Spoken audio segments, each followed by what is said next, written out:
সুপ্রিয় দর্শক, স্বাগত জানাচ্ছি বদ্যিবাড়িতে। বদ্যিবাড়ির ৬৭তম পর্বের সঙ্গে আছি মুজাহিদ শুভ।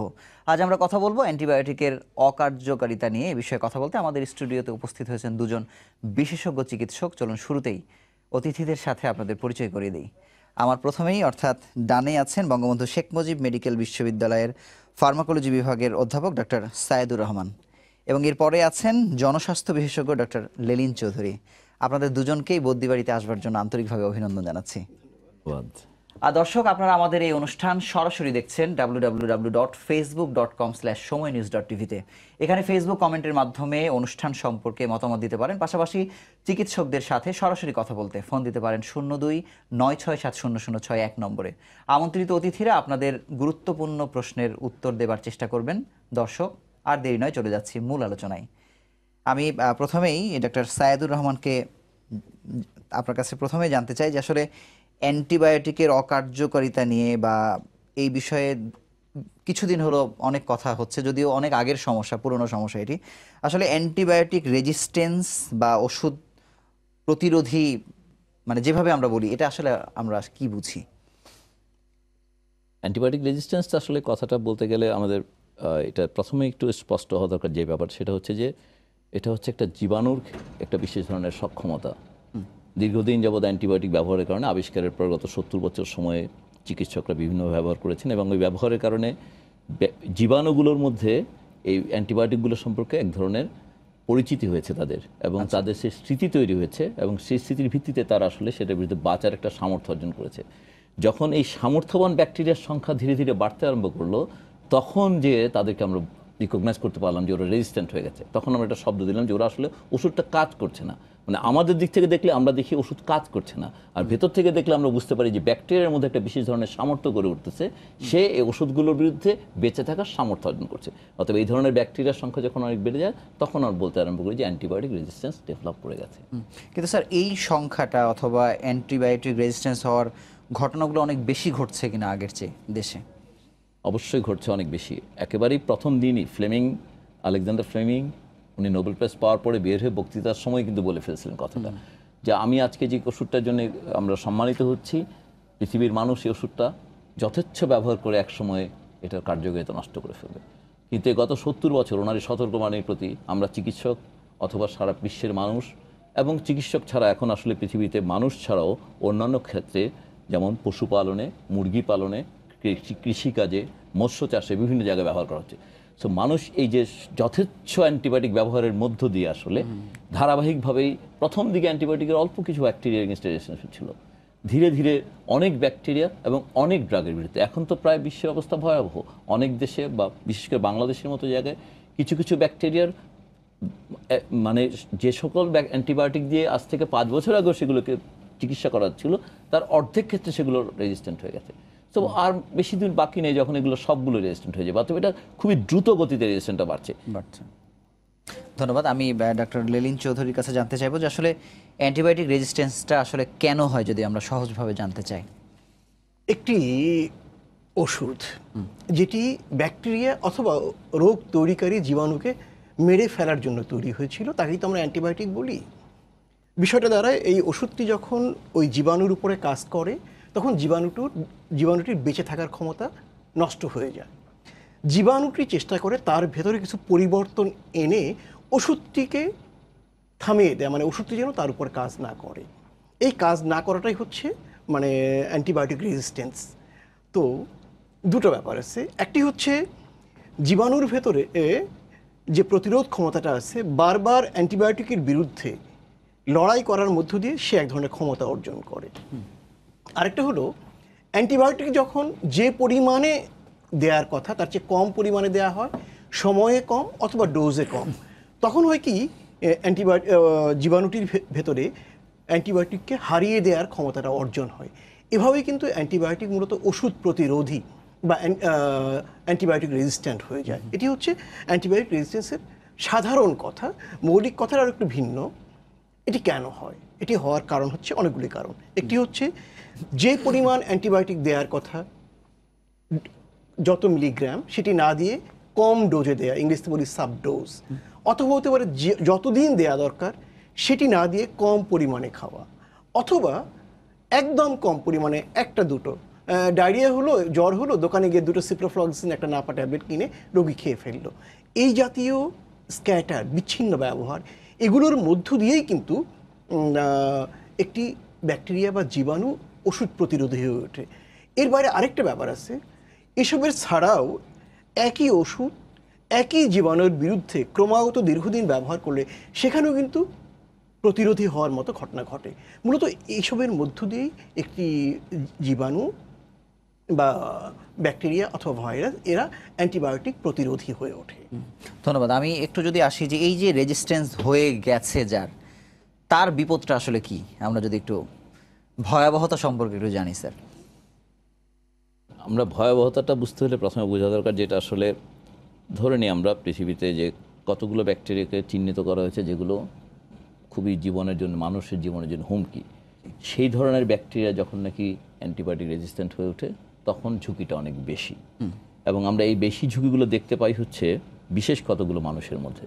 যেমন যদি মানুষটি তার রোগ প্রতিরোধ ক্ষমতা কমে যায়, যখন ওনাকে অপারেশন করা হয়, যখন উনি আইসিইউতে থাকেন, যখন উনি নবজাতকদের মধ্যে, যখন অনেক বেশি বয়স, এই বিভিন্ন গ্রুপের মানুষের মধ্যে এই ব্যাকটেরিয়াগুলো যখন ইনফেকশন করে তখন আসলে তারা এটাকে সামলে উঠতে পারেন না। আর এই সামলে উঠতে না পারার অবস্থাটা এখন যেটা বলছিলেন লেনিন ভাই, যে ধীরে ধীরে ব্যাকটেরিয়ার সংখ্যাগুলো এইভাবে মানে রেজিস্ট্যান্ট ব্যাকটেরিয়ার সংখ্যা বাড়ার কারণে অবস্থাটা এখন এমন হয়ে গেছে যে আজ থেকে প্রায় 70-80 বছর আগে যে অবস্থাটা ছিল, যে মানুষ সাধারণ ইনফেকশন হতো, তারা রেজিস্ট্যান্ট, তাদের হাতে কোনো ওষুধ অস্ত্র, মানুষের হাতে যতগুলো ওষুধ আবিষ্কার হয়েছে পৃথিবীতে সবচেয়ে বড় অস্ত্র যেটা আবিষ্কার করতে পেরেছে মানুষ ওষুধ হিসেবে, সেটা হচ্ছে অ্যান্টিবায়োটিক। এবং ব্যাকটেরিয়ার বিরুদ্ধে এই অস্ত্রটা যখন ছিল না তখন মানুষ যেভাবে অসহায়ভাবে হেরে যাচ্ছিল এবং তাদের মৃত্যুবরণ করতো, আমরা আশঙ্কা করছি গত 20 বছর পৃথিবীতে কোনো অ্যান্টিবায়োটিক আসছে না। আগামী 7 বছরে সর্বোচ্চ 2টো অ্যান্টিবায়োটিক আসতে পারে, একটি গ্রাম পজিটিভ, একটি গ্রাম নেগেটিভ এগেইনস্টে। অতএব এরকম একটা অবস্থায় আমরা আশঙ্কা করি যে এখনই যদি আপনি দেশের কোনো আইসিইউতে যান, দেশের কোনো এই ধরনের পোস্ট অপারেটিভ ওয়ার্ডে যান, একটা উল্লেখযোগ্য সংখ্যক রোগীর আক্রান্ত হচ্ছে এমন একটা ব্যাকটেরিয়া দিয়ে যে ব্যাকটেরিয়াগুলোর বিরুদ্ধে কোনো ওষুধ নাই আমাদের হাতে। অতএব ভয়াবহতার প্রশ্নটা আমরা ইতিমধ্যেই ভয়াবহতা অবস্থাটার মধ্যে প্রবেশ করেছি, কিন্তু আগামী দিন আমরা মনে করি যে আগামী 5-7 বছর যদি আমরা খুবই সাবধানতার সঙ্গে এই ব্যাকটেরিয়ার সঙ্গে লড়াইটা চালাতে না পারি, তাহলে 5-7 বছর পরে পৃথিবীর মানুষকে আসলে এই এককোষী জীবাণুর কাছে আবার সে অতীতের মতো পরাজয় বরণ করতে। স্যার, এই যে সাবধানতার কথা বললেন, আমরা কতটুকু সাবধান হয়েছি বা হচ্ছি, এখন আমরা কোন অবস্থায় আছি? খুবই খারাপ অবস্থায় আছি এক কথায়। যেমন উনি বলছিলেন যে খারাপটার একটু ব্যাখ্যা দেন স্যার। যেমন আজকে আমরা বিশ্বব্যাপী একরকম অবস্থা, আমি শুধু প্রথমে বাংলাদেশের অবস্থাটা বোঝার জন্য বলি। বাংলাদেশে প্রায় 2.5 লক্ষ ফার্মেসি আছে, প্রায় 2,30,000 বলে, হয়তো আজকে বেশি আছে সম্ভবত।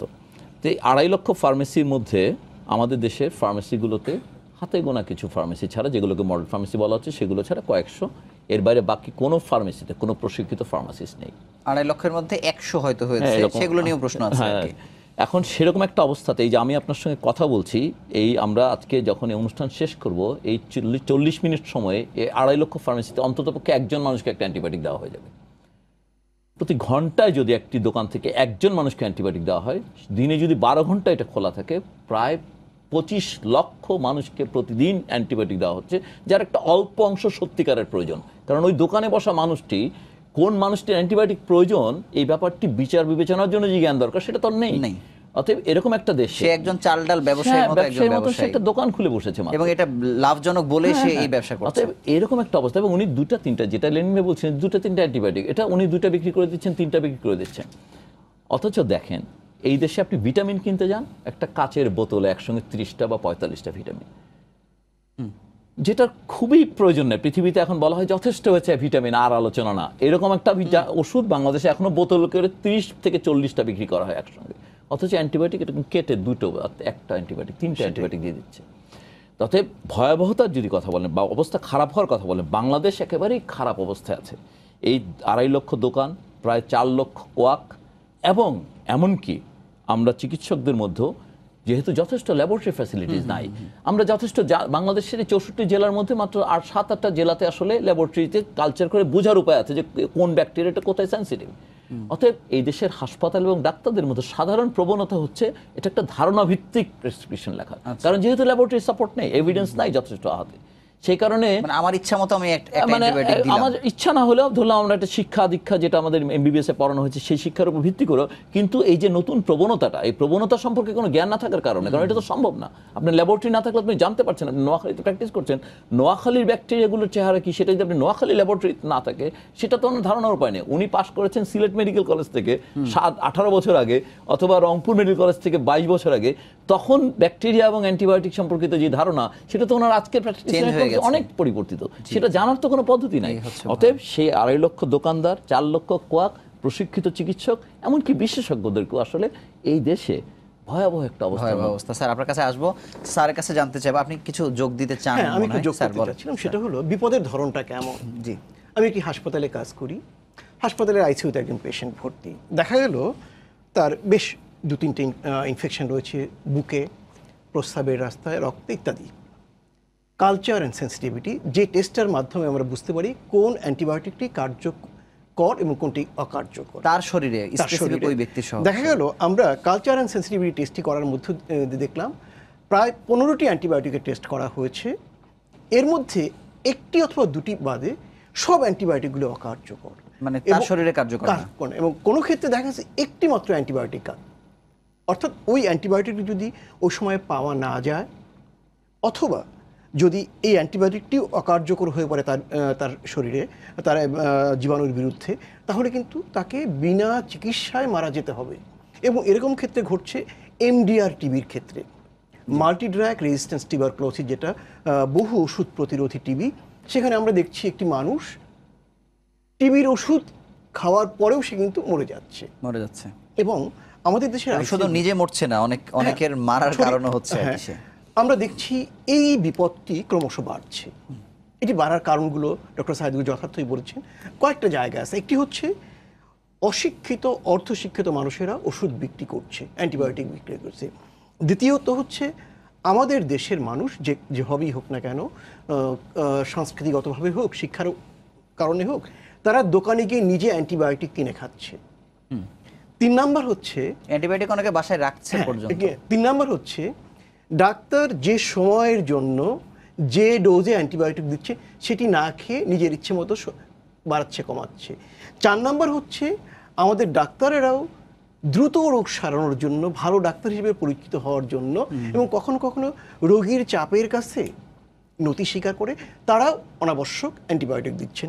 আমি ডব্লিউএস একটি স্টাডিতে দেখছিলাম, বাংলাদেশের হাসপাতালগুলোতে যে পরিমাণ অ্যান্টিবায়োটিক লেখা হয়, বিশ্ব স্বাস্থ্য সংস্থা বলছে তার মধ্যে প্রায় 50% অ্যান্টিবায়োটিক অপ্রয়োজনীয়। তার মানে আমরা ডাক্তাররাও কিন্তু এক্ষেত্রে যোগ করে যাচ্ছি। কিন্তু সবচেয়ে বড় অংশ যেটি আমরা উল্লেখ করি না, সেই ব্যাপারটা আমি একটু আলো ফেলতে চাই। সেটা হলো 2014 সনে মার্কিন যুক্তরাষ্ট্রে দেখা গিয়েছিল যত অ্যান্টিবায়োটিক বিক্রি হয়েছে তার 80% অ্যান্টিবায়োটিক কিনেছে কৃষি খাতে ব্যবহারের জন্য, অর্থাৎ বৃক্ষ, তৃণ, লতা এবং পশু পাখি, এদের জন্য, মানে মুরগি, পোলট্রি এবং গবাদি পশুর জন্য। বাংলাদেশের ক্ষেত্রেও বলা হয়ে থাকে, যদিও খুব বড় ধরনের কোনো স্টাডি নাই, যে বাংলাদেশেরও ক্ষেত্রেও অ্যান্টিবায়োটিকের 70% 70% ব্যবহৃত করা হয় হাঁস, মুরগি, মাছ এবং গাছপালার জন্য। তাহলে দেখা যাচ্ছে কি, আমরা বিশ্ব স্বাস্থ্য সংস্থা বিশ্বব্যাপী অ্যান্টিবায়োটিক নিয়ন্ত্রণের জন্য 2টো প্রোগ্রাম হাতে নিয়েছে। এর মধ্যে বাংলাদেশেও 2টো প্রোগ্রামই আছে। গ্লাসটা তো বাংলাদেশে কাজ করছে, আরেকটি বাংলাদেশে কাজ করছে। কিন্তু যে 70 থেকে 80% কৃষি খাতে অ্যান্টিবায়োটিকের অপব্যবহার হচ্ছে, এদিকে আমরা কিন্তু একদম চুপ করে রাখছি। তো এই ব্যাপারটিও কিন্তু আমাদের আলোচনায়, আমাদের ভাবনার মধ্যে আনা। স্যার, আপনি ওই যে এমডিআর টিবির কথা বলছেন, অ্যান্টিবায়োটিক রেজিস্ট্যান্স, যেটা হচ্ছে ওষুধ প্রতিরোধী যক্ষ্মা আমরা বলি, এই বিষয়ে সময় টিভিতে একটি প্রতিবেদন এই 2-3 দিন আগে প্রচার হয়েছে, আমরা একটু দেখে আসি। দর্শক, ওষুধ প্রতিরোধী যে জটিল যক্ষ্মা রয়েছে সেটি নিয়ে প্রচারিত সময় টিভিতে প্রচারিত রিপোর্টটি চলুন আমরা দেখে আসি। প্রতিদিন 22টি ওষুধ ও একটি ইনজেকশন পুশ করে দিন পার হয় এই মধ্যবয়সীর। 2011 সালে টিবি ধরা পড়ার পর চিকিৎসক 6 মাসের ওষুধ দিলেও ভালো বোধ করায় মাঝপথে ছেড়ে দেন তিনি। এর কয়েক বছর পর আবারও অসুস্থ হয়ে রাজধানীর বক্ষব্যাধি হাসপাতালে এসে জানতে পারেন ওষুধ প্রতিরোধী জটিল যক্ষ্মায় আক্রান্ত তিনি। চিকিৎসকরা বলছেন 6 মাসের কোর্স শেষ না করলে, নিয়ম মেনে মানসম্পন্ন ওষুধ না খেলে সাময়িকভাবে সুস্থ হলেও জীবাণু আবার ফিরে আসে শরীরে। আক্রান্তের স্বল্প সংখ্যক হাসপাতালে এসে বিনামূল্যে চিকিৎসা পেলেও নানা কারণে সেবায় সন্তুষ্ট নন রোগীরা। আজকে যেমন রুমের ভিতরে আয়সা ওষুধটা দিল, সেরকম তারা রেগুলার এটা করে না। এটা ছোঁয়াছে রোগ তাদের হবে, এই জন্য আসে না। আয়সা ইঞ্জেকশনটা গরু ছাগলের যেভাবে দেয় ঠিক এমনি করে দেয়। এভাবে দিলে প্রচণ্ড ব্যথা লাগে এবং রক্ত বের হয়। রাষ্ট্রের আর্থিক চাপ কমাতে দ্রুত টিবি রোগীদের শনাক্তের সুযোগ সৃষ্টির আহ্বান বিশেষজ্ঞদের। একজন এমডিআর টিবি রোগী যদি চিকিৎসার আওতায় না আসেন, তাহলে প্রতি বছরে উনি কমপক্ষে 10 জনকে নতুন করে এমডিআর টিবি রোগে আক্রান্ত করতে পারেন। ইভেন যারা নতুন করে এমডিআর টিবিতে আক্রান্ত হচ্ছেন এই আগের রোগীর কাছ থেকে, তারাও যদি চিকিৎসার আওতায় না আসেন, তাহলে তাদের মৃত্যু অবধারিত। যদি কার্যকরভাবে মনিটর করা না হয় এবং এগুলোর ব্যর্থতার কারণে যদি এইভাবে এমডিআর টিবির হার দ্রুত বাড়তে থাকে, তাহলে বাংলাদেশকে কিন্তু শুধুমাত্র ব্যক্তি পর্যায়ে না, রাষ্ট্রীয় পর্যায়ে ভীষণ পরিমাণ আর্থিক চাপের মোকাবেলা করতে হবে। প্রাথমিক অবস্থায় সব ধরনের টিবি শনাক্তে উপজেলা পর্যন্ত সেবা ছড়িয়ে দেওয়ার পরিকল্পনা সরকারের। জিন এক্সপার্ট মেশিন, যেটা দিয়ে আমরা সাধারণত ড্রাগ রেজিস্ট্যান্ট টিবিটা শনাক্ত করতে পারি, সেটা এখন 206টা সেন্টারে কিন্তু দেওয়া হয়েছে সারা দেশে। আমরা অদূর ভবিষ্যতে 460টা উপজেলাতেই আমরা এটা স্থাপন করার পরিকল্পনা আছে।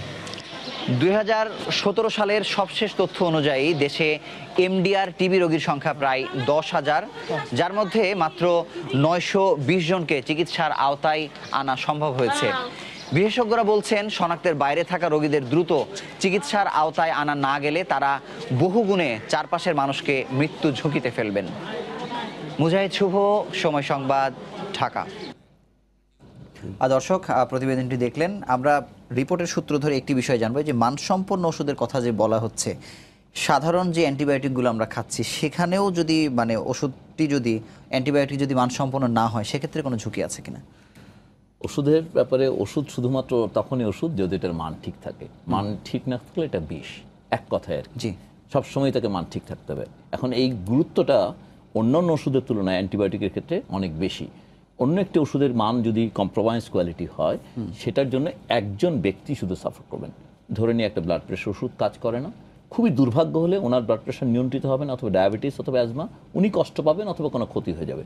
অ্যান্টিবায়োটিকের ক্ষেত্রে এই ঝুঁকিটা মারাত্মক, যেটা ইতিমধ্যে বলেছেন একবার লিনিন ভাই, যে যদি সাবথেরাপিউটিক এক্সপোজার এবং মাত্রা 500 মিলিগ্রাম থাকার কথা, যদি তাতে 500 জায়গায় 450 মিলিগ্রাম বা 400 মিলিগ্রাম থাকে, এবং এইটা যদি 7 দিনের যাবৎ যদি এই কম মাত্রা এক্সপোজড হয় ব্যাকটেরিয়া, তাহলে ব্যাকটেরিয়ার জন্য যথেষ্ট না সেইটা সুযোগ, সেই ব্যাকটেরিয়ার স্থিতি তৈরি হবে অতি দ্রুত।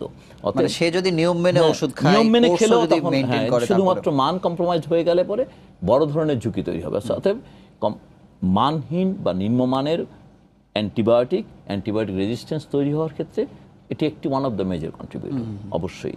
এবং যেটা ওখানে একটু আগে আপনাদের রিপোর্টে বললো, যে এটা আসলে একটা তো টিবির ক্ষেত্রে দীর্ঘমেয়াদের কারণে বারবার ড্রপ হয়, কিন্তু আরেকটা মেজর কারণ হচ্ছে ওষুধের মান।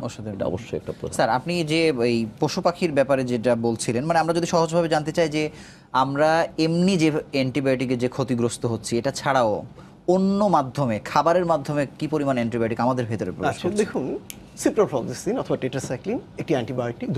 এই অ্যান্টিবায়োটিকগুলো মুরগিকে খাওয়ানো হয়, তাদের এতে দুটো কাজ হয়, মুরগির রোগটা সারে এবং একই সাথে মুরগির গ্রোথ মানে বাড়িয়ে দেয়, বেশি তার ওজন বাড়ে। ফলে কি হচ্ছে, এবং গবাদি পশুকেও খাওয়ানো হয়, নির্বিচারে দেধারসে সমস্ত মুরগিকে খাওয়ানো হচ্ছে। এই মুরগির ক্ষেত্রে দুটো ব্যাপার ঘটছে। একটি হচ্ছে মুরগির মল মূত্র দিয়ে এই অ্যান্টিবায়োটিক বের হয়ে মাটিতে যাচ্ছে, বৃষ্টির পানির সাথে অথবা যে কোনো পানির সাথে এটি মিশে খাল বিল নদী নালায় যাচ্ছে। মাটিতে যে ফসলগুলো হচ্ছে, সেই ফসলগুলোর মধ্যে ধান গম এগুলোর মধ্যে এই অ্যান্টিবায়োটিকটা মিশে যাচ্ছে। একই সাথে জলজ প্রাণী, খাল বিলে যে প্রাণী আছে, মাছ ইত্যাদি, এগুলো অ্যান্টিবায়োটিক এর দ্বারা এক্সপোজড হয়ে অ্যান্টিবায়োটিকে তাদের শরীরে ঢুকে যাচ্ছে, সেগুলো আবার আমরা মানুষ সেটা খাচ্ছি। আচ্ছা, গরুর ক্ষেত্রেও, গরু ছাগল সব ক্ষেত্রেই ঘটছে। এই ঘটার মধ্যে দিয়ে কী হচ্ছে, আমাদের ফুড চেইনে স্বল্প পরিমাণ অ্যান্টিবায়োটিক ঢুকে যাচ্ছে। ফলে আমাদের শরীরে যে জীবাণুগুলো আছে, আমাদের শরীরে 3 ধরনের জীবাণু থাকে। একটি হচ্ছে বন্ধুত্ব, যারা আমাদের উপকার করে।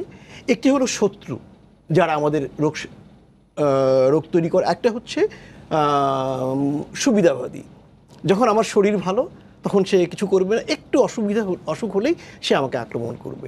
এখন এই সুবিধাবাদী এবং ক্ষতিকর ব্যাকটেরিয়াগুলো যেগুলো শরীরে রয়েছে, এরা ওই স্বল্প পরিমাণ ফুড চেইনের মধ্য দিয়ে যে স্বল্প পরিমাণ অ্যান্টিবায়োটিক আমার শরীরে চলে গেল, এর দ্বারা সে তার নিজের ভেতরে প্রতিরোধ ক্ষমতাটা, ওষুধের বিরুদ্ধে একটি প্রতিরোধ ক্ষমতা তৈরি করে ফেলে।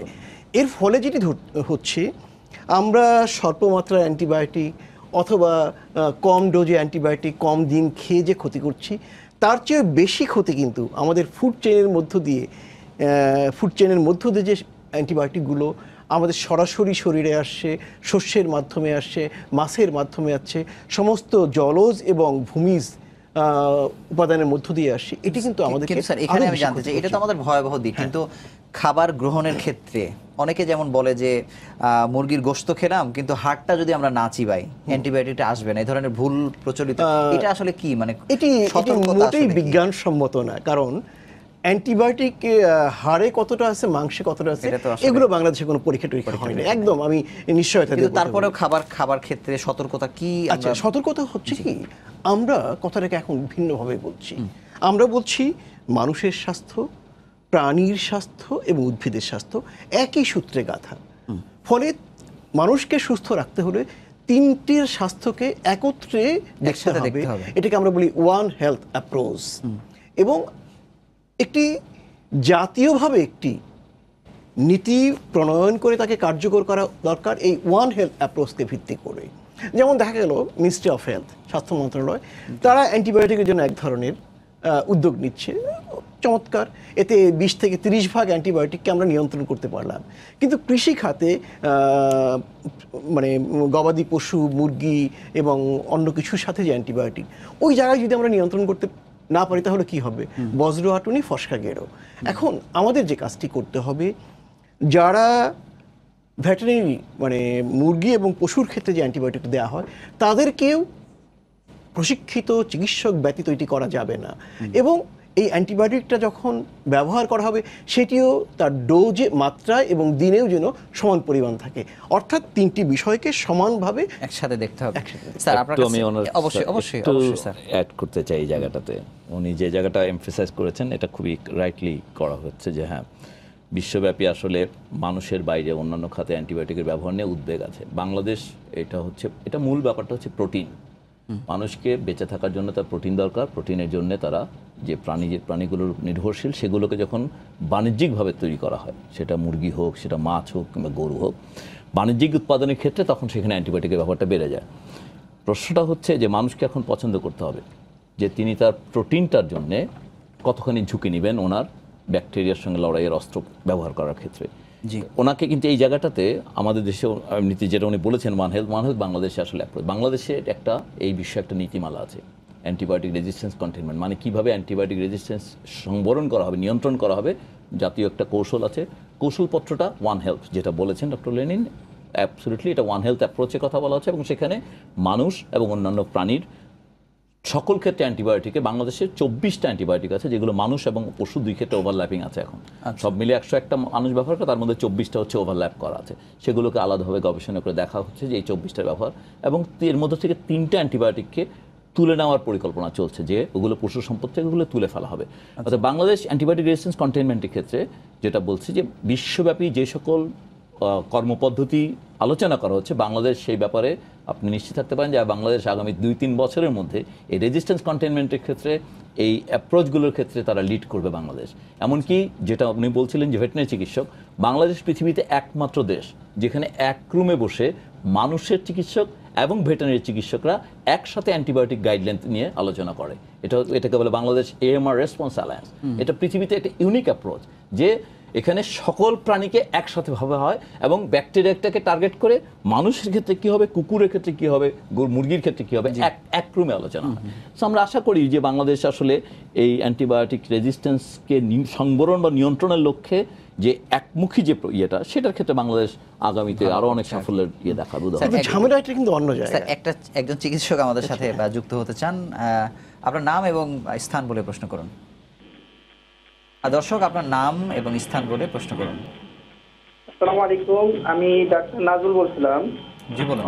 অধ্যাপক ডাক্তার সাইদুর রহমান স্যারের কাছে আমার প্রশ্ন, যে বাংলাদেশের যে কোয়াক্স এবং যারা হাতুড়ে ডাক্তার আছে তারা কোনো প্রেসক্রিপশন ছাড়াই এরকম মুড়ির মতো অ্যান্টিবায়োটিক রোগী আসলে দিয়ে দেয়।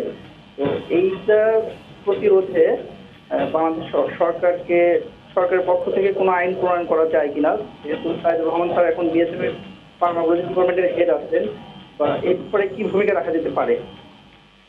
দর্শক ধন্যবাদ। ধন্যবাদ। এটা আইন দুটা জিনিস আছে এখানে। একটা জিনিস মনে রাখা দরকার যে মানে বাংলাদেশের ওষুধ নিয়ন্ত্রণ যে মহাপরিচালক, ওষুধ নিয়ন্ত্রণ অধিদপ্তরের মহাপরিচালক, উনি বাংলাদেশের আইন অনুযায়ী এখন 39টা ওষুধ শুধুমাত্র ওভার দ্য কাউন্টার, এর বাইরে সকল ওষুধ প্রেসক্রিপশন। অতএব অ্যান্টিবায়োটিকগুলো সাধারণভাবে এখন আইন অনুযায়ী এটা প্রেসক্রিপশন অনুযায়ী দিতে হবে। প্রশ্নটা হচ্ছে এনফোর্সমেন্টের, যে হ্যাঁ এইটি প্রয়োগ করা যাচ্ছে কিনা। ডিজি ড্রাগ বলছেন যে এটার দোকানে লিখে দিতে হবে। তাদের সঙ্গে কেমিস্ট ড্রাগিস্ট যে সমিতি আছে তাদের সঙ্গে কথা হয়েছে, তারা 1 লক্ষ দোকান এটা ডিসপ্লে করে যে এটা এখানে অ্যান্টিবায়োটিক প্রেসক্রিপশন ছাড়া অ্যান্টিবায়োটিক বিক্রি করা হয় না।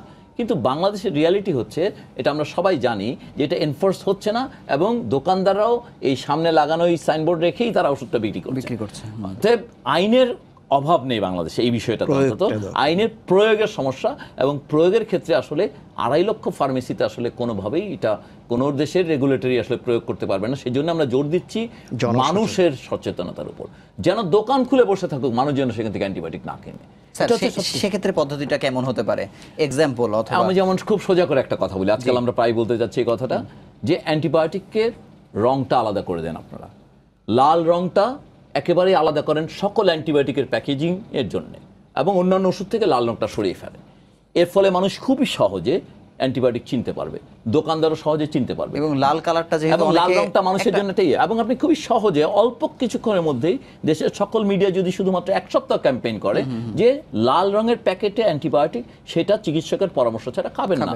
এবং এটা আপনি যদি চিকিৎসকের পরামর্শ ছাড়া খান, আপনি আপনার শিশুকে এবং আপনার আগামী দিনে এগুলোকে ঝুঁকিগ্রস্ত করছেন। অ্যান্টিবায়োটিক শব্দটা যত না পরিচিত, এই রং দিয়ে তত সহজে মানুষ একেবারে সহজে জিনিসটা পরিচিত করে দেওয়া সম্ভব। অতএব আইন প্রয়োগের চাইতে তখন মানুষ সচেতন হয়ে গেলে শেলফ ভর্তি ওরকম অ্যান্টিবায়োটিক থাকলেও মানুষ নিজেরা যে আসলে তখন চাইবে না বা কিনবে না। এমনকি সচেতনতা এমন, আমরা একটা প্রচারণায় দেখেছি যে একটা হাসপাতালে প্রচার করলে পরে রোগীরা, ডাক্তাররা তখন জিজ্ঞেস করে, তোমাদের প্রচারের কারণে এখন রোগীরা জিজ্ঞেস করে, স্যার প্রেসক্রিপশনে অ্যান্টিবায়োটিকটা একটু দাগ দিয়ে দেন কোনটা। এটা অসাধারণ ব্যাপার। জাস্ট কিচ্ছু না, আমাদের কিছু স্টুডেন্ট আউটডোরে কিছুক্ষণ ক্যাম্পেইন করলে এরপরে রোগীরা যে ডাক্তারদের বলতে থাকে, স্যার প্রেসক্রিপশনটার মধ্যে অ্যান্টিবায়োটিকটা দাগ দিয়ে দেন। সতর্কতা, এই যে সতর্ক হয়ে ওঠা, সচেতন হয়ে ওঠা, এটা আমাদেরকে বাঁচাতে পারে। আমরা যদি আইন করে সে এনফোর্সমেন্টের ভরসায় থাকি, সেটা আসলে অনেক আইনিত হয়েছে আসলে কার্যকর হয়নি। স্যার একটা বিষয় জানবো, যে খাবারের ক্ষেত্রে আমরা যদি একটু, মানে যেহেতু আমরা বের হতে পারছি না, কোন খাবারগুলোতে আসলে বেশি মাত্রায় অ্যান্টিবায়োটিক থাকে, এটা কি একটু বলা সম্ভব? আচ্ছা, এটি প্রথমত আমাদের পোল্ট্রি, যেটি ফার্মের মুরগি, ব্রয়লার মুরগি যেটি বলি, এগুলোকে নির্বিচারে সিপ্রোফ্লক্সাসিন, টেট্রাসাইক্লিন খাওয়ানো, এটি একটি ব্যাপার, এটি খুব ইম্পর্টেন্ট। এবং এই মুরগির বর্জ্যগুলোকে এই মুরগির মাছের খাবার হিসেবে ব্যবহার করা হয়, অর্থাৎ ফুড চেইনে, হ্যাঁ, সাইকেল। ফলে আমরা, এবং একই ব্যাপার জানাচ্ছে, ট্যানারি বর্জ্যগুলিকে মুরগিকে খাওয়ানো হচ্ছে, মুরগির বর্জ্য মাছকে খাওয়ানো হচ্ছে, মাছ আমরা খাচ্ছি। তাহলে আমরা কোন খাবারগুলোকে মানে বেছে নেব? আমাদের ফুডের যে অবস্থা, খাদ্যের যে অবস্থা, এইভাবে আলাদা করে বলাটা আসলে কঠিন। যেমন পোলট্রিকে আমি বলবো, পোলট্রিটা আমাদের খুব দরকার, মাছটাকে, কিন্তু মাছ এবং পোলট্রিকে বাদ দিলে খাওয়ার কিছু থাকবে না। এর আগে আমি যে বিষয়টা একটু যোগ করতে চাচ্ছিলাম, সেটি হলো বাংলাদেশ সরকার WH এর গ্লোবাল পার্টনার হিসেবে কিন্তু অ্যান্টিবায়োটিকের ব্যাপারে গ্লোবালি যে প্রোগ্রামগুলো চলছে এর একটি সক্রিয় সদস্য। ঝামেলা হচ্ছে অন্য জায়গায়, সেটা হলো বার্মার সীমান্তে আমরা ইতিমধ্যে জেনেছি ওষুধ প্রতিরোধী ম্যালেরিয়া পাওয়া যাচ্ছে। মশা সীমান্ত বোঝে না, উড়ে যদি বাংলাদেশে চলে আসে। আমার যে লোকটি ব্যাংকক অথবা থাইল্যান্ডে বেড়াতে গেল, ওষুধ প্রতিরোধী গণেরিয়া নিয়ে এসে ফিরল, ছড়িয়ে দিচ্ছে সে ব্যাপকভাবে। হ্যাঁ, ছড়িয়ে দিচ্ছে। অথবা স্যার আমি একটা ফোন নিয়ে আপনার কাছে আবারও আসছি, একজন দর্শক যুক্ত হতে চান, আপনার নাম এবং স্থান বলে প্রশ্ন করুন। দর্শক, আপনার নাম এবং স্থান বলে প্রশ্ন করুন। আসসালামু আলাইকুম স্যার, আমি প্রফেসর সাইদুর রহমান স্যারের সাথে কথা বলতে যাচ্ছিলাম। জি বলুন। স্যার, আমি আপনার ডাইরেক্ট স্টুডেন্ট, আমি গণস্বাস্থ্য থেকে পাশ করছি স্যার। স্যার আমি আপনার ডাইরেক্ট স্টুডেন্ট স্যার। আপনার নাম এবং স্থান বলে প্রশ্ন করুন। আমার নাম আনিসুর রহমান রিপন স্যার। আমার দুটা কোশ্চেন। একটা হলো স্যার, আপনি স্যার আগে থেকে দেখে আসছি অ্যান্টিবায়োটিকের সচেতনতার জন্য অনেক চেষ্টা করে আসছেন। অনেক আগে একবার সেফটি এক্সাম নিয়ে আপনার আপনি প্রশ্নটি বলুন, একটা পরীক্ষা করছেন। আপনার প্রশ্নটি বলুন দর্শক। জি স্যার। স্যার আমার একটা প্রশ্ন হলো স্যার, বিএনবিসি থেকে স্যার যারা ডাক্তার না, টাকার বিনিময়ে স্যার অনেক রেজিস্ট্রেশন দিচ্ছে স্যার, তারা সমাজে এসে যা খুশি তাই ভাবে ট্রিটমেন্ট করতেছে স্যার, এটার বিরুদ্ধে স্যার কোনো অ্যাকশন নেওয়া যায় কিনা? আপনি কি অ্যান্টিবায়োটিকের বিষয়ে কোনো প্রশ্ন করতে চান? তাহলে করতে পারেন। না স্যার, কোনো কোশ্চেন করতে চাই না। ওকে, ধন্যবাদ ধন্যবাদ। আমরা মনে হয় একটু অন্য প্রসঙ্গে ঢুকে পড়ি। আচ্ছা স্যার, আমরা একটু আরেকটু বিষয় এই অংশটাকে আমি একটু অ্যাড করতে চাই এই জায়গাটা। হ্যাঁ, যে আমরা মানে খাবারের ক্ষেত্রে মানে খাবার উৎপাদন আর খাবার গ্রহণ, ঝুঁকিটা খাবার উৎপাদনের আসলে মনে রাখা ভালো। যে যেটুকুনি আমরা আলাপ করি যে মুরগির মাংস, মাছ, এটার মধ্য দিয়ে যতটুকু ঝুঁকি তার চেয়ে অনেক বেশি ঝুঁকি তৈরি হয় হচ্ছে উৎপাদন প্রক্রিয়াটাতে। আচ্ছা, অতএব বেশি আলোটা ফেলতে হবে যে মুরগি এবং মাছকে সস্তায় উৎপাদন করতে যে তারা যেটা করতেছে সেটা হচ্ছে বায়োসিকিউরিটিটা ঠিকভাবে মানে না। এবং রাষ্ট্রকে এখানে উদ্যোগী হতে হবে আসলে, যে যারা নাকি বায়োসিকিউরিটি মানবে, বায়োসেফটি বায়োসিকিউরিটি মানার চেষ্টা করবে, সেই খামারগুলোকে উৎসাহ দিতে হবে। তাহলেই অ্যান্টিবায়োটিকের সেখানে ব্যবহার কমবে। একজন মানুষ হিসাবে আমি সতর্ক হয়ে মুরগি আর মাছ খাওয়া বন্ধ করে আসলে এটা থেকে মুক্তি পাওয়ার উপায় নেই, এটা সম্ভব না আসলে কোনোভাবে। অতএব রাষ্ট্রকে এই ব্যাপারে উদ্যোগী হতে হবে যে তারা বায়োসিকিউরিটি যেই সমস্ত ফার্মিংগুলোতে করবে সেখানে তারা একেবারে ঋণমুক্ত, সুদমুক্ত ঋণ দিতে পারে। যে তাতে যেটা হবে যে ওইখানে বায়োসিকিউরিটি বেড়ে গেলে অ্যান্টিবায়োটিকের কনজামশনটা কমে যাবে, অ্যান্টিবায়োটিক কনজামশন কমে গেলে মানুষ বেঁচে গেল। তাদের আমরা তো যদি একদিন দেরি করাতে পারি রেজিস্ট্যান্স, সেটাই তো লাভ আছে। সেটাই।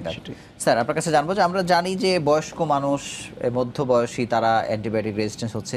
তো অনেক ক্ষেত্রে দেখি একদম শিশু জন্ম নেওয়ার পরই আমরা জানছি যে অ্যান্টিবায়োটিক রেজিস্ট্যান্স হচ্ছে। এইটা আসলে কেন, কিভাবে? আচ্ছা, কতগুলো অ্যান্টিবায়োটিক তো মায়ের রক্ত থেকে শিশুর শরীরে প্রবেশ করে।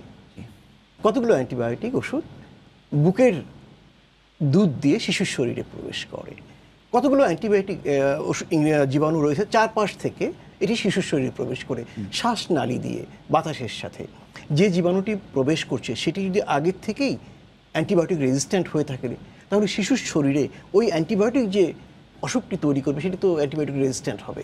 মূলত কিন্তু অ্যান্টিবায়োটিক রেজিস্ট্যান্সের তো অনেকগুলো আছে। কোন জীবাণু দ্বারা আমি সংক্রমিত হচ্ছি, শিশুটি সংক্রমিত হচ্ছে, এটি যদি অ্যান্টিবায়োটিক রেজিস্ট্যান্ট ব্যাকটেরিয়া হয়, ওষুধ প্রতিরোধী টিবির জীবাণু হয়, অথবা ওষুধ প্রতিরোধী টাইফয়েডের জীবাণু হয়, সেটি ছোট হোক, মাঝারি হোক, বড় হোক, যে বয়সের মানুষকেই আক্রান্ত করুক না কেন, সে তার শরীরে অ্যান্টিবায়োটিক কম কাজ করবে অথবা করবে না। দেখুন 2016 সনে পরিবেশ বাঁচাও আন্দোলন পবার পক্ষ থেকে অ্যান্টিবায়োটিক রেজিস্ট্যান্সের উপরে ঢাকাতে একটি স্টাডি করা হয়েছিল। সেখানে আমরা দেখেছিলাম সাধারণভাবে 56.70% অ্যান্টিবায়োটিক পুরোপুরি ঢাকায় যে জীবাণুগুলো ইনফেকশন করে সাধারণ, সেই জীবাণুর উপর কাজ করছে না। আমরা দেখলাম নাইসেরিয়া গনোরিয়া, গনোরিয়ার জন্য যেটি বিশ্ব স্বাস্থ্য সংস্থার একটা রিপোর্টে দেখলাম, প্রায় 85% অ্যান্টিবায়োটিক নাইসেরিয়া গনোরিয়ার উপর কাজ করছে না।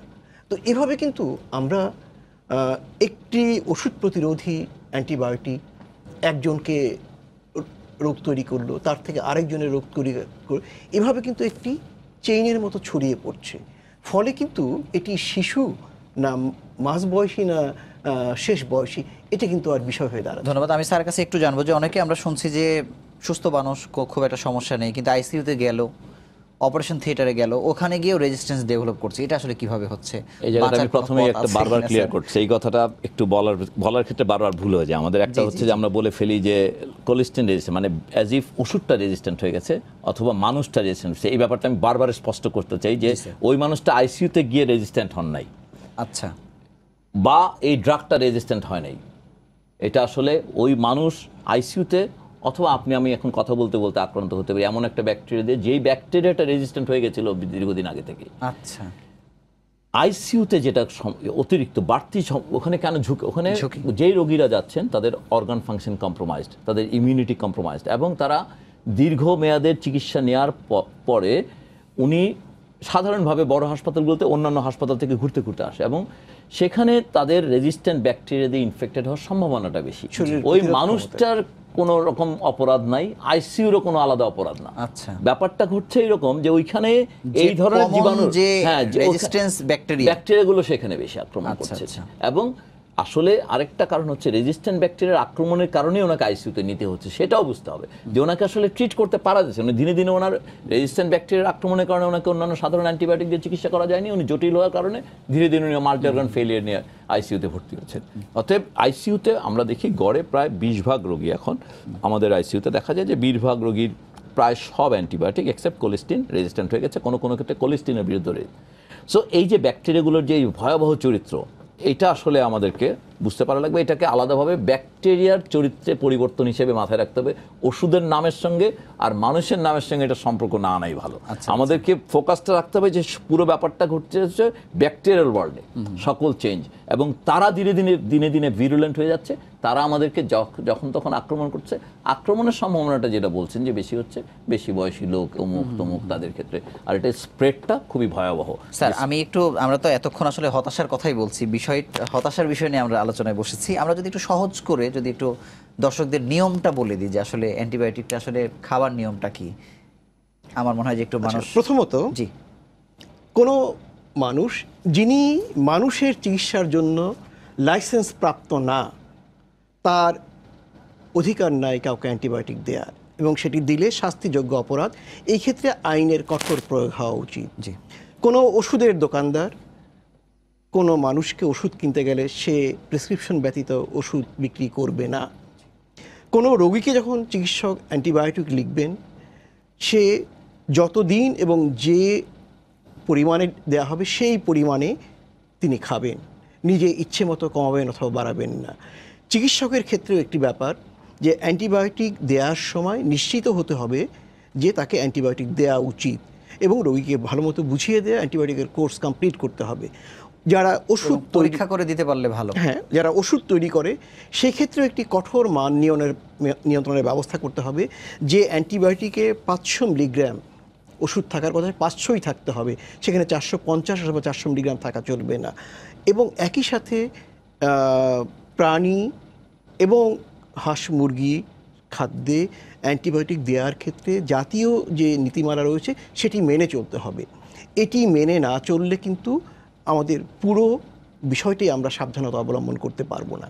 একটা ব্যাপার ঠিক যে অ্যান্টিবায়োটিক প্রতিরোধী জীবাণুর কারণে আমাদের সামনে যেমন দুর্দিন আছে, তেমনি এটাও ঠিক যে আমরা কিন্তু মানুষেরা এ পর্যন্ত সভ্যতার এ পর্যন্ত মানুষের জন্য যতগুলো বিপর্যয়ের সৃষ্টি হয়েছিল আমরা প্রায় সবগুলোকেই অতিক্রম করতে পেরেছি আমাদের সচেতনতা, আমাদের উদ্যম, আমাদের সাবধানতা দিয়ে। যদি আমরা সাবধান হই, সচেতন হই, এবং আমরা যদি সাধারণ মানুষজন সচেতন হয়ে যারা ওষুধের দোকান থেকে অ্যান্টিবায়োটিক নিজেরা বিক্রি করে তাদেরকে প্রতিরোধ করি, এবং নিজে যদি এবং চারপাশের লোককে যদি যথাযথভাবে অ্যান্টিবায়োটিক খাওয়াতে চাই, তাহলে কিন্তু আমরা এটাকে থামাতে পারবো। ওকে, আমি স্যারের কাছে শেষ প্রশ্নে যাব। আপনি কিছু বলতে চান? আমি জাস্ট একটা ছোট্ট ব্যাপার বলবো, সেটা হচ্ছে যে নিয়মটা আসলে স্পষ্ট না। মানুষের কাছে দিনে 3 বার দিনে 2 বার খাবার আগে পরে এই ব্যাপারগুলো স্পষ্ট করে বুঝে নিতে হবে। আমি অন্তত এইটুকু ব্যাপার বলবো। আরেকটা হচ্ছে যে একটা আশাবাদের ব্যাপার আছে যে রিভাইভাল, আমরা বলতেছি যে অনেক দিন যাবত না দেখার কারণে যেরকম ভুলে যায়, পুরোনো অ্যান্টিবায়োটিকগুলো সম্পর্কে ব্যাকটেরিয়াগুলো স্মৃতিতে নাই এখন। সেজন্য আমরা এটা একটা নতুন ধরনের টেকনিক আজকাল চেষ্টা করা হবে বা হচ্ছে অলরেডি। আমরা ইতিমধ্যে কিছু সাফল্য পেয়েছি যে অনেক দিন, যেমন নাইট্রোফোরেন্টাইন দীর্ঘদিন ব্যবহার করা হচ্ছে না বা কমে যাচ্ছিল, ব্যাকটেরিয়াগুলো ওদেরকে ভুলে গেছে ওর মেকানিজমটা। এখন সেটাকে আবার সামনে নিয়ে আসা, যেটার বিরুদ্ধে রেজিস্ট্যান্ট হয়ে গেছে সেটাকে সরিয়ে নেওয়া, দেখা, এটাকে আমরা বলছি যে এই যে ঘুরিয়ে ঘুরিয়ে ওর সঙ্গে লুকোচুরি খেলে খেলে আমরা আসলে আরও বেশ কিছুদিন আমরা হয়তো বা আমরা আশাবাদী যে আমরা যদি এই লুকোচুরি খেলার জেনেটিক্সটা ভালো মতো বুঝে ফেলতে পারি পৃথিবীতে, এটা এখন আমরা ক্রুড লেভেলে ক্লিনিক্যালি বুঝে ফেলেছি এটা সম্ভব আসলে। এখন এটা জেনেটিক্যালি বুঝতে পারলে পরে খুবই এই মেথডটা আমরা মনে করি যে খুব। স্যার, আপনি শেষ একটা পরামর্শ দিবেন রোগীদের দিক থেকে, রোগীদের আসলে কিভাবে চলাচল করা উচিত, অথবা 1 নম্বর কথা যেটা বলবো সেটা হচ্ছে হাত ধুবেন। 1 নম্বর কথা, শুধুমাত্র হাত ধোয়া শতকরা 85 থেকে 90% আমাদের অ্যান্টিবায়োটিকের প্রয়োজনীয়তা কমিয়ে দিবে। এটা হচ্ছে রোগীরা হাত ধুবেন, হাসপাতালগুলোতে অ্যাবান্ডেন্টলি হাত ধোয়ার ফ্যাসিলিটিস, করিডোর জুড়ে সমস্ত হাসপাতাল জুড়ে হাত ধোয়ার ফ্যাসিলিটিস থাকতে হবে। এটা হচ্ছে প্রথম কথা। দ্বিতীয়ত ভ্যাকসিনেশন, যথাযথভাবে ভ্যাকসিনেট করতে পারতে হবে তাদেরকে। সাধারণ এই ব্যাপারটুকু শুধুমাত্র যদি ওনারা সাধারণ যেই হাত ধোয়াটুকু করেন এবং ভ্যাকসিনেশনটা ঠিকভাবে করেন, অ্যান্টিবায়োটিকের প্রয়োজনীয়তা ড্রাস্টিক্যালি কমে যাবে। আর নিয়ম মেনে চলবেন। স্যার, সরকারের ক্ষেত্রে সরকার মোটা দাগে আসলে কি করতে পারে? সরকারের দুটো উদ্যোগ একেবারেই জরুরি হয়ে গেছে। 64 জেলাতে অন্ততপক্ষে একটি ল্যাবরেটরি তৈরি করা জরুরি। তা না হলে পরে সেন্সিটিভিটি ধারণা, যেটাকে আমরা বলছি অ্যান্টিমাইক্রোবিয়াল রেজিস্ট্যান্স সার্ভেলেন্স সিস্টেম বা নেটওয়ার্ক, এইটা এস্টাবলিশ করা একেবারে জরুরি। তা নাহলে বাংলাদেশের ল্যান্ডস্কেপটা বোঝা যাবে না, চিত্রটা বোঝা যাবে না। আর হচ্ছে কনজাম্পশন, কোন অ্যান্টিবায়োটিক কোথায় বেশি ব্যবহৃত হচ্ছে সেটা বের করা। এই দুটো কাজই বাংলাদেশ সরকার শুরু করেছে বিশ্ব স্বাস্থ্য সংস্থার সাহায্য নিয়ে, কিন্তু খুবই আর্লি স্টেজে। এই দুটো ব্যাপার যখন জানা যাবে, যখন জানা যাবে যে সারা দেশে 64 জেলায় রেজিস্ট্যান্সের প্রবণতা কি, অ্যান্টিবায়োটিক ব্যবহারের প্রবণতা কি, তখন আপনি সেখান থেকে যেটা আমরা একটাকে বললাম, আপনি কোনটাকে বেড়ে যাচ্ছে সেটাকে কমাতে পারবেন, যেটা কমে যাচ্ছে সেটাকে বাড়াতে। সঠিক পরিকল্পনা তখন করা সম্ভব হবে। আপনাদের দুজনকে ধন্যবাদ। অ্যান্টিবায়োটিকের মতো একটা জটিল বিষয়কে একটু সহজ করে আমাদের দর্শকদের বোঝানোর জন্য আন্তরিকভাবে এবং বদ্যিবাড়িতে আসার জন্য আবার আন্তরিকভাবে অভিনন্দন জানাচ্ছি। ধন্যবাদ সময় টিভিকেও এরকম একটি জনগুরুত্বপূর্ণ বিষয়কে আসলে মানুষের সামনে নিয়ে আসার জন্য। ধন্যবাদ আপনাকেও। ধন্যবাদ। দর্শক, দীর্ঘ সময় ধরে আমাদের সাথে থাকার জন্য ধন্যবাদ। যাবার আগে আপনাদের আবারও জানিয়ে রাখছি, বিশ্বে যে হারে নতুন অ্যান্টিবায়োটিক তৈরি হচ্ছে তার চেয়ে কয়েক গুণ বেশি হারে বাড়ছে অ্যান্টিবায়োটিক রেজিস্ট্যান্স। চিকিৎসা বিশেষজ্ঞরা আশঙ্কা করছেন অদূর ভবিষ্যতে হাঁচি, কাশি, জ্বরের মতো সাধারণ রোগেও মানুষের মৃত্যু হতে পারে। তাই অ্যান্টিবায়োটিক সেবনের আগে অবশ্যই রেজিস্টার্ড চিকিৎসকের পরামর্শ নিন। পাশাপাশি মাঝপথে সুস্থতা বোধ করলেও নিয়ম মেনে অ্যান্টিবায়োটিকের ফুল কোর্স শেষ করুন। আজ এই পর্যন্তই। আগামী শুক্রবার ঠিক রাত 8টায় স্বাস্থ্য সংক্রান্ত নতুন কোনো বিষয় নিয়ে হাজির হব বদ্যিবাড়িতে। সেই সময় পর্যন্ত সুস্থ থাকুন, নিরাপদে থাকুন আর সঙ্গে থাকুন সময়ের।